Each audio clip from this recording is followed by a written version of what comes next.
बिस्मिल्लाहिर्रहमानिर्रहीम। आज का जो हमारा टॉपिक है ये प्रॉब्लम नंबर 1 है और ये प्रॉब्लम हम ले रहे हैं principal of accounting ICom part 1 Suhail Afzal book से। उसकी ये प्रॉब्लम पहली है चैप्टर 8 की। तो आइए हम इसको शुरू कर लेते हैं कि इसके अंदर वो क्या बात करता है। वो कहता है कि enter the following transactions in a single column cash book of Irfan. Irfan is the name of the business. तो बिजनेसमैन है, ये प्रोप्राइटर है, सोल प्रोप्राइटर, और इसका हमने सिंगल कॉलम कैश बुक बनानी है। तो आइए हम इसको शुरू करते हैं। सबसे पहले ट्रांजैक्शन दे रखी है। जैसा कि आप जानते हैं कि जो कैश बुक होती है उसमें डायरेक्टली ट्रांजैक्शन रिकॉर्ड होती है, लेकिन रिकॉर्ड होने का तरीकाकार कैसा है, लेजर की तरह का। ये बात बड़ी अहम है, इसको अगर आप थोड़ा सा ध्यान में बिठा लें तो चीज़ें आसान हो जाएंगी। कि कैश बुक जो है उसमें चीज़ें डायरेक्टली रिकॉर्ड होती हैं, इस वजह से इसको जर्नल कहा जाता है, यानी इसको हम कहते हैं बुक ऑफ फर्स्ट एंट्री। और दूसरी बात यह है कि उसमें जब रिकॉर्डिंग होती है तो वैसे नहीं होती जैसे जर्नल में होती है। जो स्पेशल जर्नल है, स्पेशल जर्नल में रिकॉर्डिंग जो होनी है वो ऐसे रिकॉर्ड होनी है जैसे लेजर में पोस्टिंग होती है, लेकिन ये लेजर है नहीं। अब चूंकि इसका तरीकाकार वैसा है, ये चूंकि समराइज रिजल्ट देता है जो कि जर्नल तो देता नहीं है, इस समराइज रिजल्ट की वजह से हम इसको लेजर भी कहते हैं, जो कि पिछले हम वीडियोस में बात कर चुके हैं। तो अब हम इसको कैसे रिकॉर्ड करेंगे, जैसे अकाउंट में पोस्टिंग होती है, लेकिन इसके साथ नरेशन आती है, जो कि हम यहाँ पर तो मैंने भी नहीं लिखी है इसको, क्योंकि आमतौर पर जो हम एकेडमिकल इक्वेशन करते हैं उसमें नरेशन लिखना हम इग्नोर कर देते हैं। अच्छा, अब यहाँ पे देखें, जो पहली चीज़ उसने यहाँ पे कही है वो कहता है कि ए बी। अब यहाँ पे डेट उसने नहीं दी है, तो अब डेट के कॉलम में हम ये 1 to 3 होता तो वो लिखते जाते, ए बी सी डी जो भी रेफरेंस है वो हम साथ साथ देते चले जाएंगे, कोई डेट तो है नहीं। तो पहला वो लिख रहा है ए के ऊपर कि कैश इन हैंड, यानी ये आपका ओपनिंग कैश है कि जो आपके पास अभी बिजनेस पे कैश पड़ा हुआ है, ये वो है जो का कैश इन हैंड है। कितना पैसा पड़ा हुआ है, पहले 25,000 रुपए पैसे पहले पड़े हुए हैं। अब चूंकि ये डेबिट बैलेंस होगा तो डेबिट बैलेंस है, इसको हम ओपन भी डेबिट साइड पे ही करेंगे, इसको हम कहते हैं बैलेंस ब्राउ डाउन। तो अब ये जो बैलेंस ब्राउ डाउन है इसको हम 25,000 है, इस 25,000 को हम यहां पे लिख देंगे कैश के अंदर। ये रकम आ गई, और इसका वाउचर वगैरह तो इसका कोई होना नहीं है, और ना इसका कोई लेजर वगैरह है, तो वो यहाँ पे हम इसको दिए नहीं गए तो हम इसको खाली छोड़ देंगे। अच्छा, ये पहला आ गया। उसके बाद हमने यहाँ पे ए लिख दिया और इसका बैलेंस ब्राउ डाउन करके 25,000 डेबिट साइड पे लिख दिया। उसके बाद वो कहता है परचेज गुड्स फॉर कैश। अब आप एंट्री को जहन में लाएं कि जब हम चीजें कैश पर खरीदते हैं तो हमारे पास एंट्री क्या होती है, परचेजेस डेबिट होगा और कैश क्रेडिट होगा। एंट्री होती है purchases account to cash account, मतलब कैश क्या हो रहा है, क्रेडिट। अब जबकि कैश क्रेडिट हो रहा है मतलब कैश पे हो रहा है, तो ये पेमेंट साइड पे आएगा। पेमेंट साइड है क्रेडिट साइड, तो मतलब ये इस साइड पे आएगा। अब यहाँ पे देखें बी का रेफरेंस दे दिया और यहाँ पर परचेजेस आएगा, क्योंकि कैश क्रेडिट हो रहा है किसकी वजह से, परचेजेस की वजह से। तो हमने परचेजेस अकाउंट का रेफरेंस दे दिया और इसकी यहाँ पे रकम लिख दी 2,000 रुपए, जो कि उसकी रकम यहाँ पे दे रखी है उसने 2,000।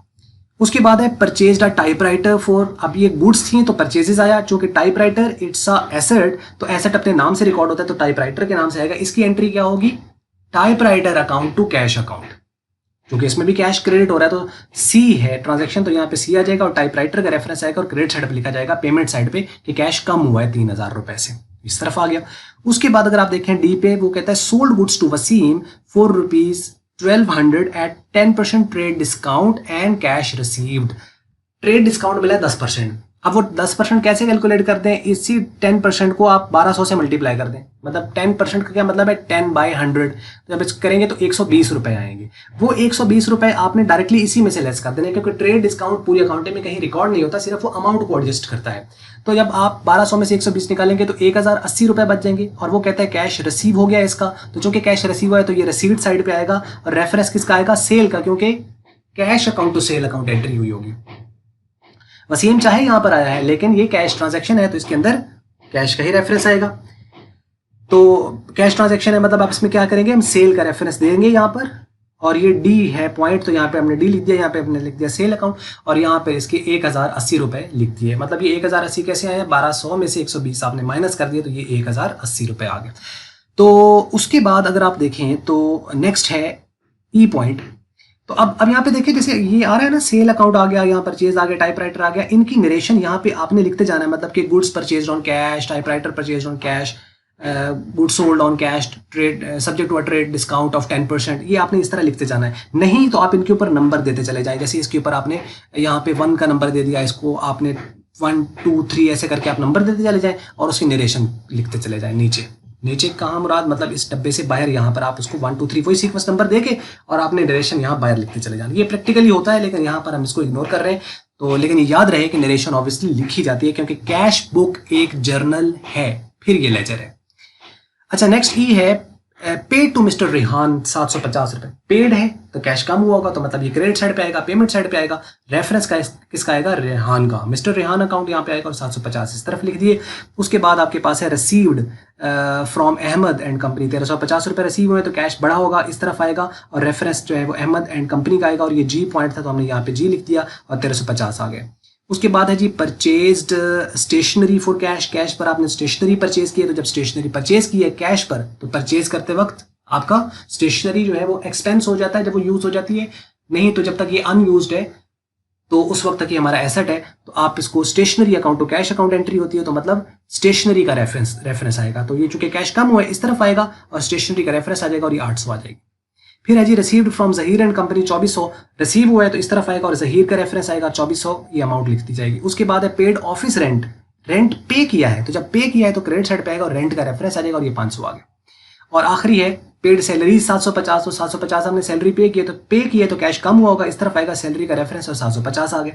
जब ये सारे लिख लिए अब हमने क्या करना है, इनका टोटल कर लेना है। और ये जैसे मैंने बता दिया वाउचर नंबर में ट्रांजैक्शन का वाउचर नंबर यहाँ पर आता है और लेजर फॉलियो में लेजर, अब यहाँ से पोस्टिंग होनी है, मतलब यहाँ से सेल के अकाउंट को पोस्ट होना है, यहीं से आपके अहमद अकाउंट को पोस्ट होना है। तो अब ये लेजर में अहमद अकाउंट किस पेज नंबर पर है उसका रेफरेंस यहाँ पे आता है, सेल किस पेज नंबर पर है उसका रेफरेंस आएगा, जहीर जो है वो लेजर में किस पेज नंबर पर है उसका रेफरेंस यहाँ पर आएगा, परचेजेस किस नंबर पर है उसका रेफरेंस यहाँ पर आएगा, टाइपराइटर किस पेज पर है उसका रेफरेंस आएगा, रेहान किस पेज पर है उसका रेफरेंस आएगा, स्टेशनरी का रेफरेंस आएगा और रेंट अकाउंट जो है वो लेजर में किस नंबर पर है उसका यहाँ पे नंबर लिखा जाएगा, सैलरी जो है वो लेजर में किस नंबर पर है उसका रेफरेंस यहाँ पे लिखा जाएगा। तो मतलब ये सारे रेफरेंसेस वगैरह यहाँ पे आते हैं। अच्छा, कुछ ऐसी एंट्रीज होती हैं जो कि कैश बुक और पासबुक में दोनों तरफ रिकॉर्ड होती हैं, उनके जो रेफरेंस होता है उसमें सी लिखा जाता है क्योंकि वो कॉन्ट्रा एंट्री होती है, क्योंकि वो आगे किसी अकाउंट को पोस्ट तो होती नहीं है, वो इधर ही है क्योंकि उसने इधर रिकॉर्ड हो, एक एस्पेक्ट उसका डेबिट साइड पे रिकॉर्ड हो जाता है और एक एस्पेक्ट क्रेडिट साइड पे रिकॉर्ड हो जाता है, उसका रेफरेंस पेट होता है, उसके आगे हम सी लिख देते हैं। सी का मतलब होता है कि ये कॉन्ट्रा एंट्री है। वो आने वाली वीडियोस में भी हम इंशाल्लाह आपको साथ ये बता देंगे। अच्छा, अब इसमें देखें आपने इनका टोटल कर लेना डेबिट का, यानी 25,000 जमा 1,080 जमा 500 जमा 1350 जमा 2400। अगर आप इसका टोटल करें तो डेबिट साइड का टोटल आपको मिलेगा 30,330 रुपए, ये डेबिट साइड का। और इसी तरह आप क्रेडिट साइड का भी टोटल कर लें, 2,000 जमा 3,000 जमा 750 जमा 800 जमा 500 जमा 750। जब आप इसका टोटल करेंगे तो आपको क्रेडिट साइड का जो टोटल मिलेगा वो मिलेगा 7,800 रुपए। अब आपने क्या करना है, इस डेबिट में से इस क्रेडिट अमाउंट को माइनस कर देना है। डेबिट साइड चूंकि ज्यादा है तो मतलब बैलेंस तो डेबिट ही बचेगा और कैश का बैलेंस बचता ही डेबिट है या नील बचता है, कभी क्रेडिट नहीं आएगा। मतलब इसकी डेबिट साइड, इसका क्या मतलब है, 30,330 का क्या मतलब है कि इतना पैसा हमें रिसीव हुआ है और 7,800 का मतलब है कि इतना पैसा हमने पे कर दिया है। अब अगर हमने ये देखना हो कि अभी पैसा हमारे पास कितना पड़ा है तो हम रिसीव में से पेमेंट्स को माइनस कर दें तो ये आ रहा है कैश इन हैंड, मतलब अभी अकाउंट कैशियर के पास 22,530 रुपए अभी मौजूद होने चाहिए। अब वो कैसे वेरीफाई करेगा अपना कैश बुक, जो कैश बॉक्स है उसमें देखिए नोटों को गिन ले और उसको पता चल जाएगा कि 22,530 वाकई मेरे पास पड़े हो, तो यहाँ से इसका बैलेंस वेरीफाई हो जाएगा। अब चूंकि ये साइड जैसे अकाउंट में होता है कि उसको लेसर साइड पे लिखना है, तो चूंकि ये लेसर साइड है इसमें हम लिख देंगे बैलेंस कैरी डाउन, जो कि हमारा कैश इन हैंड है, क्लोजिंग बैलेंस है, इसको हम यहाँ लिख देंगे और दोनों साइडें बराबर करके उसके नीचे डबल लाइन लगा देंगे, इसके नीचे डबल लाइन लगा देंगे और बात खत्म हो जाएगी। तो ये थी प्रॉब्लम और सिंगल कॉलम कैश बुक की, और पिछली डिटेल भी आपको बता दी, प्रॉब्लम भी हमने कर दी। आपको उम्मीद करते हैं समझ लगी होगी। अगर आपको मल्टीपीडिया की वीडियो अच्छी लगी तो उसको आप लाइक कर लें, शेयर कर लें दूसरों के साथ। अगर आपको अच्छी नहीं लगी तो उसको आप डिसलाइक कर दें और वीडियो देखने का शुक्रिया।